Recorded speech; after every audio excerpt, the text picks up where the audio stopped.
The story is about a struggling actress who gets entangled with a dangerous imposter posing as a gardener in her luxurious home. Hello, Miss Carlisle? Mrs. Ben Saunders, gardener extraordinaire. Ready to get started. She is currently unemployed and leading a stay-at-home wife's life. She shares a lavish Laurel Canyon house with her affluent spouse, Richard. She met Richard, a prominent Hollywood producer, while collaborating on a short film. Richard does not try to assist Catherine, who is adamant that she wants to earn jobs on her own without her husband's connections. This is not to say that he ignores her, but their married life is beginning to seem lonely due to Richard's hectic workload. Catherine is left alone in this large mansion most of the time. In between recording the video for the audition, she cleans the house by herself while a helper is hired to do the gardening. Catherine wishes their neighbor Anderson would soon sell the unoccupied house so that she can have a new neighbor to spend time with. The regular gardener is no longer available since the authorities have arrested him. Catherine learns from a call she receives one day from La Bloom Gardening. After informing her that a replacement gardener is on the way, Ben, the charming new gardener, arrives at her house and rings the bell. After that, Catherine shows Ben the areas of the house where his knowledge is needed. She encourages him to go to work immediately away but notes that he is currently without any tools. But Ben assures her that he will begin work right away the next day. He sees Catherine fumbling with the door just as he is ready to walk away. It turns out that the door got locked accidentally when she came out to show Ben around. Catherine starts panicking and claims that she has an important email to send. So Ben offers to help her open the locked door. With a few adjustments, he uses 2 wires to unlock the door. After entering, Catherine promptly writes the email and asks Ben whether he knows her gardener Jorge before he departs. Ben informs her that although he does not know the man directly, he is aware of his recent incarceration. Richard doesn't seem to mind when Catherine gripes about the swaying table during supper. Subsequently, as a movie plays in the background and Richard is occupied with reading a screenplay, Catherine requests that they start a fire. Richard offers to turn it on as he's a gentleman, but doing so means flicking the gas switch in the garage.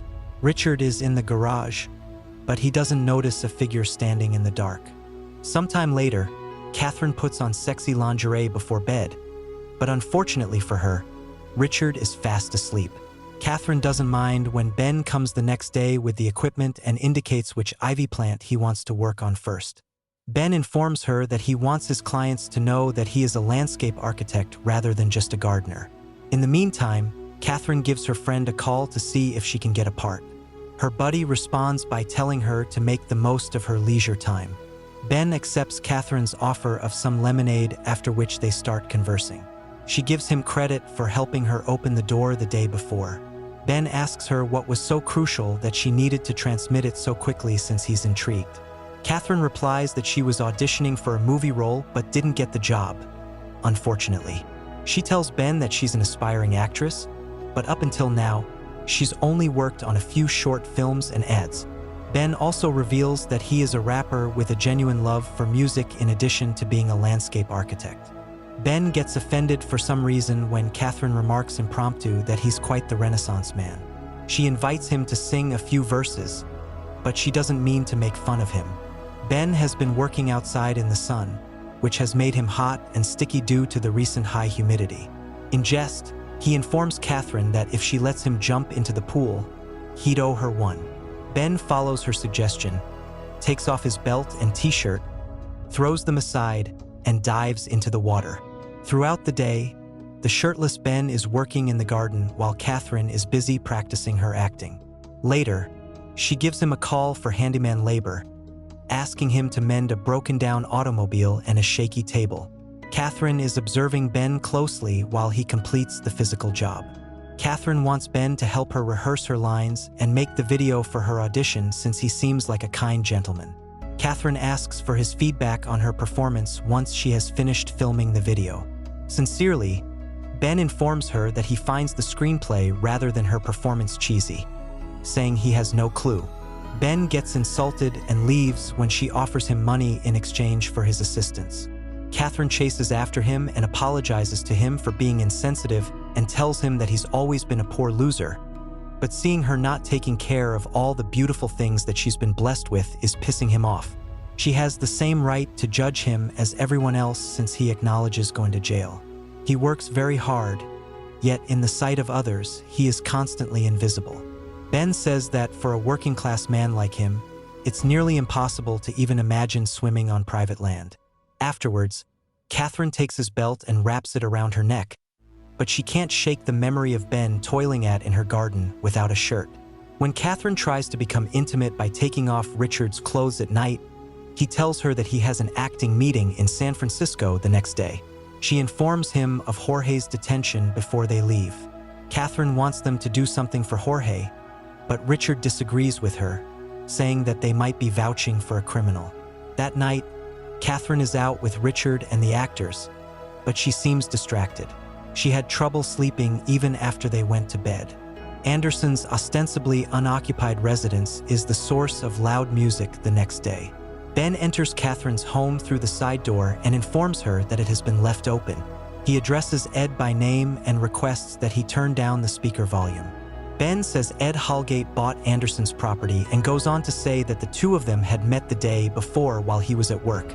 On his day off, Ben informs Catherine that he wants to take her out to brunch as a way of saying thank you for the work.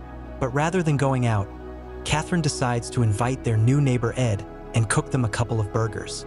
Ben then presents them to each other when Ed next approaches. Ed's price was too expensive, so she questions how he managed to get his hands on Anderson's property. Upon presenting his card, Ed informs her that he is employed in Silicon Valley. However, Catherine eventually grows bored with his constant babble about technology and excuses herself to start making the burgers. Ben interrupts her to help her by coming into the kitchen. He discloses his past as a chef in a cafe in Fresno. Concerning her marriage, he queries why Richard failed to assist her in advancing her job. Reluctant to utilize her husband's connections to secure a part, Catherine tells him as much. To make her feel better, Ben tells her that he watched her short film last night and claims that he really liked it. She then leaves them in charge of the kitchen and excuses herself to get changed for the grilling event. Catherine appears where Ben and Ed are sipping beer in the subsequent scene. The belt he left the day before is then given to him by her. After the three of them get together and begin talking, the burger party quickly transforms into a drinking and dancing event. Ed is currently drinking himself to death while watching Ben and Catherine dance to classical music. Beguiled, Ben and Catherine are dancing to the music, giving passionate kisses, and they nearly lose awareness of the third person in the room.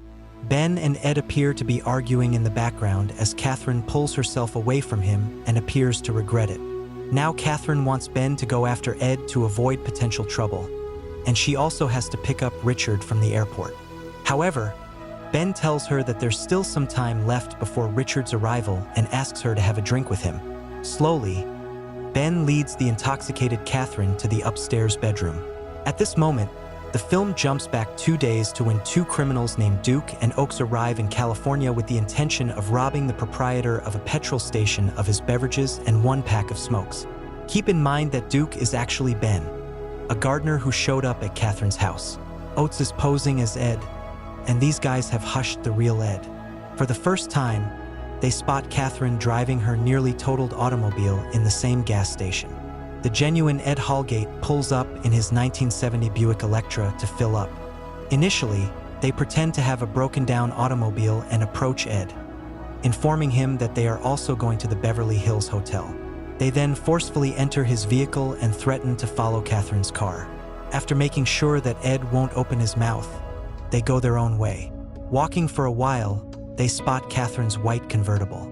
They creep around and find a house with the light on in the middle of the day as they can't go straight and obtain what they want. As they explore the property, they come to an upper window that faces Catherine's swimming pool. Duke devises a scheme to have Jorge, the gardener, fired once they spot him.